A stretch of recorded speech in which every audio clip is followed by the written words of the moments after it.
We begin this evening with the president's latest tariff threats, and joining us live for more right here in our Washington bureau is Peter Navarro, White House senior counselor for trade and manufacturing. Welcome back to Bloomberg TV and radio, Peter. It's good to see you. Yeah, it's great to be with you and Joe. When we consider the remarks the president made to NBC yesterday, suggesting most of our trading partners could see a tariff rate of between 15 and 20% being implemented, was that the president just riffing, or should we expect that the baseline 10% rate currently in place is going to go higher? The baseline way to think about this is to look at the original levels of reciprocal tariffs and the letters that have just gone out where the president has lifted the tariffs from the 10% to a higher rate, roughly track what the reciprocal rates were originally. Some are a little lower, some are a little higher. But the problem, Kayleigh, that this country faces, and it is an urgent national emergency, is we run this massive trade deficit every year. Cumulatively, it's been like $18 trillion of deficits over the last several decades. And that represents a transfer of our wealth abroad. It represents a transfer of our factories and our jobs. So the process now for investors, I think, is working quite well. People talk a lot about uncertainty, this kind of thing like that. I think it's pretty clear where we're going. It's an ongoing negotiation. We've had every major country in the world and a lot of the smaller ones come to us, and they're fully engaged in negotiations.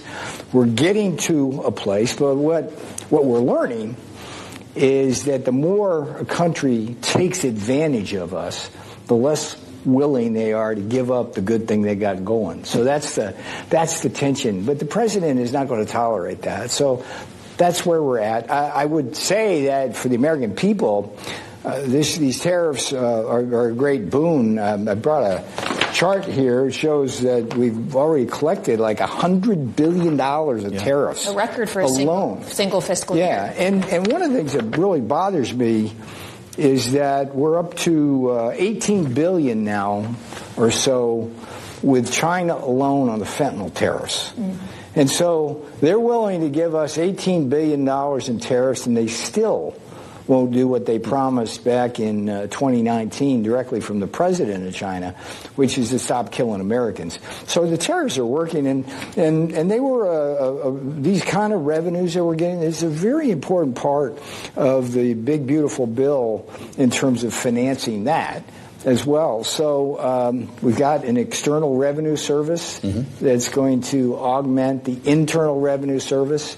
And we're moving for a structural reset of the international trading environment, which by any measure is skewed against us. When you talk about killing Americans, you're referring to fentanyl here, right? I'm referring to fentanyl. Because you spoke passionately about fentanyl, the scourge of fentanyl, last time you joined us, specific to Canada and Mexico at that point. And also China. Well, China, yeah. But with Canada now with the 35% tariff threat, I'm just wondering, as a point of clarification, because I can see what you're pursuing here, and you've made the case for this. Sure. Does that come with a USMCA carve-out? Yes, would that be extended to Mexico as well? No, the 35% tariff is not on USMCA. Got it. Okay. Even beyond the 1st of August. I mean, let's talk candidly about Canada. I think going back to, again, President Trump's first term, I remember in the very first days of the administration, Bob Lighthizer, Wilbur Ross, myself,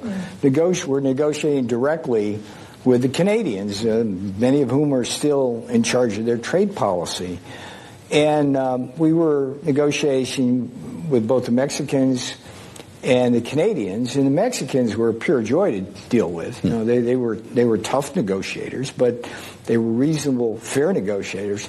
The Canadians were very, very difficult, and they've always been very difficult. And I think what the Canadian leadership needs to understand, as opposed to the Canadian people, which we love, is that this waving this big bat of retaliation at the United States of America, I mean, no, they shouldn't be doing that kind of thing. They just don't have the weight in terms of any advantage they might have at us. So I would just urge Canada the Canadian citizens to urge their leaders to negotiate fairly with us because, look, every country that we're negotiating with, it's just a fact. They have higher tariffs than we do.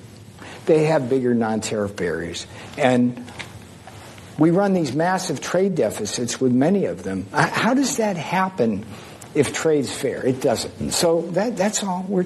President Trump, going back to the 80s, has promised to correct this. Well, and of course, it's not just about country by country. It's also sector by sector. The president suggested this week that we could see a 200% tariff on pharmaceuticals, for example, but that could be on a longer time horizon, a year plus out, to allow supply chains time to reorient themselves toward the United States. Could we see a similar delay in other sectors that there's Section 232 investigations into, like semiconductors, for example? Well, let's talk about the Section 232, because there are a number of different ways that the president has legal authority to raise tariffs. Section 232 basically goes on the presumption that if imports are basically putting American capacity out of business in a way which harms the United States, he has the right to offset that. So whether it's steel and aluminum, or whether it's copper, where we just made a major announcement on that, or whether it's pharmaceuticals, the end game for the 232 tariffs is to strengthen our defense industrial base, our manufacturing base, and in the case of pharmaceuticals, our health industrial base. Again, as a veteran of the first Trump term, I was the guy, the Defense Production Act policy coordinator, who was in charge of getting all the medicines and the PPE and getting the vaccine thing jump-started and all of that. And we learned some very harsh lessons there. Certainly, there was a just incredible rhetoric from China at one point where they were going to drown us in a sea of virus and withhold things from us if we dared say that the virus was from the Wuhan lab. I mean, that's out there. Just go look at that. But it was also true that every one of our allies, when push came to shove, they weren't with us. So it was every nation on their own. So we learned pharmaceuticals are particularly critical to have onshore for national security purposes. I want to get to Jay Powell with you. And I'm going to try to do it this way, because I heard you talking recently about the big, beautiful bill that the president just signed into law. There have been questions about whether it adds to deficit and debt, and you have said just the opposite, that combined with tariff revenues, you will turn $2 to $3 trillion in deficit spending to a $2 to $3 trillion surplus. Yeah. That would be a big deal. Can you do that without Jay Powell cutting interest rates? Well, we can do it without Jay Powell cutting interest rates because the numbers are so overwhelming. Okay, because you said he's blocking your agenda. Powell. I mean, let's not conflate those two. Let me talk first about the big beautiful bill economics. It's fairly straightforward. The way it works is there's this thing called the Congressional Budget Office. We talk about it a lot already. When you do a bill like that, it's the CBO that does the official forecast. Sure. And you want dynamic And historically, they've just been far more wrong than right, dating back to the first term. And so all you got to know about the CBO forecast this time around is that it assumes a 1.8 rate of economic growth, which we think is way too low. And from that 1.8, and they don't put in any dynamic effects to speak of, and when they try to do that, they screwed that up to whatever. They came up with a $2 to $3 trillion increase in the debt. Okay, it's like, no, wait a minute. Here's what you're not doing. Two things. One is that if you simply increase the growth rate by 1%, like we did in the first term, CBO got it wrong the same way in the first term, you raise a couple of $1 trillion of that, so you get almost to zero. Okay, you get to neutrality.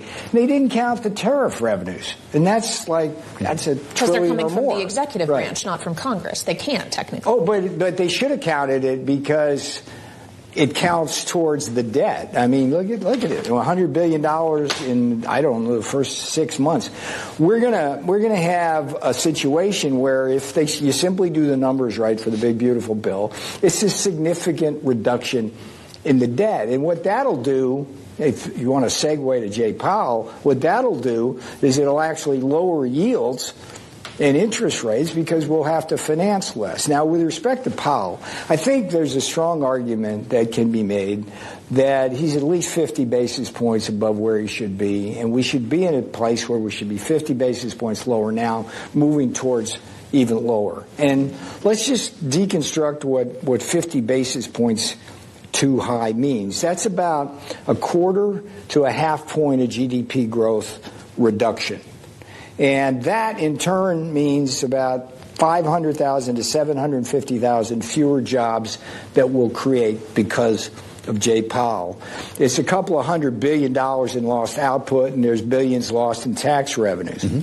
Then when you go from there, and I was watching Lael, I'm sure you have Lael Brainerd. Yes. I saw her on another network yesterday, and she has no clue. It's like she was talking about the big, beautiful bill and Powell and all this stuff, but 20 to 30% of our debt is financed by short-term debt. That's the way they roll that.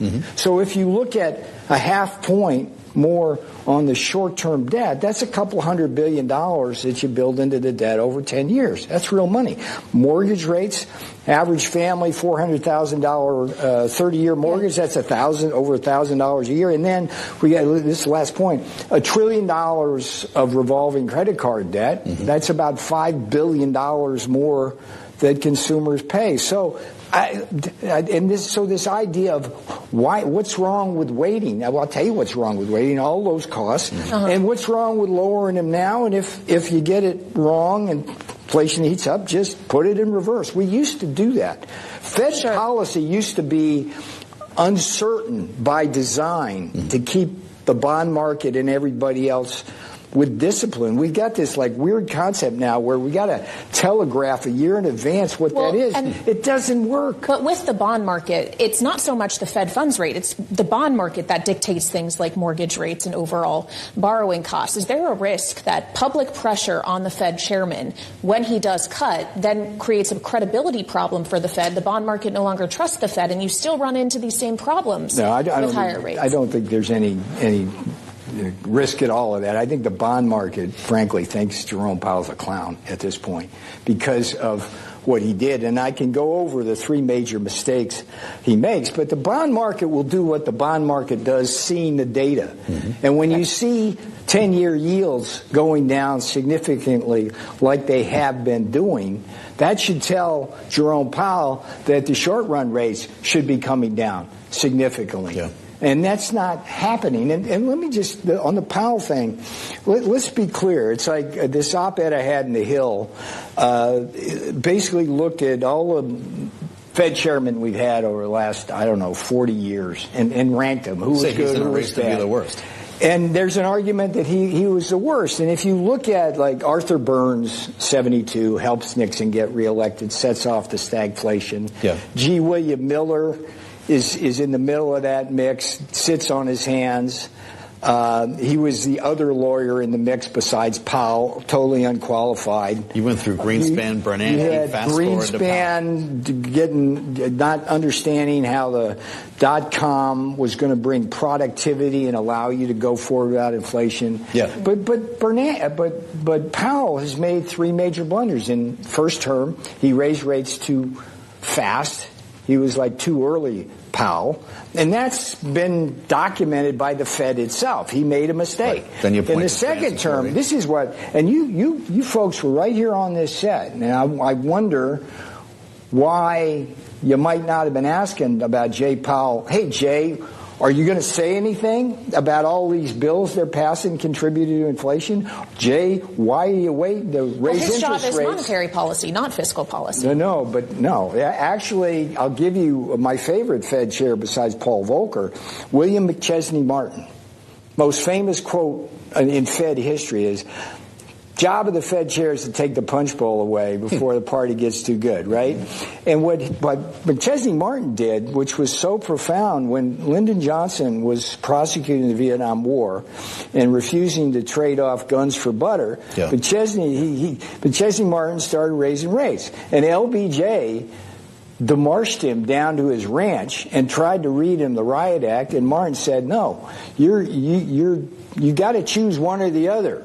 And so Powell should have said a lot during that time. He didn't, and one of the reasons was he wanted to be reappointed to the Fed. He's a political animal. Let's be clear about that. They're wrapping me. This is the longest interview we've ever done on this show. I want you to know, Peter Navarro. All right, let's give a hand to Kaylee here. Let's absolutely hear it for Kaylee. Do you want to fire Philip Swagel or Jay Powell before we go? Or is it both? I don't fire anybody. I just report the facts here, and I just love coming to your studios. Well, let's keep this conversation going. We appreciate you coming over from the White House today.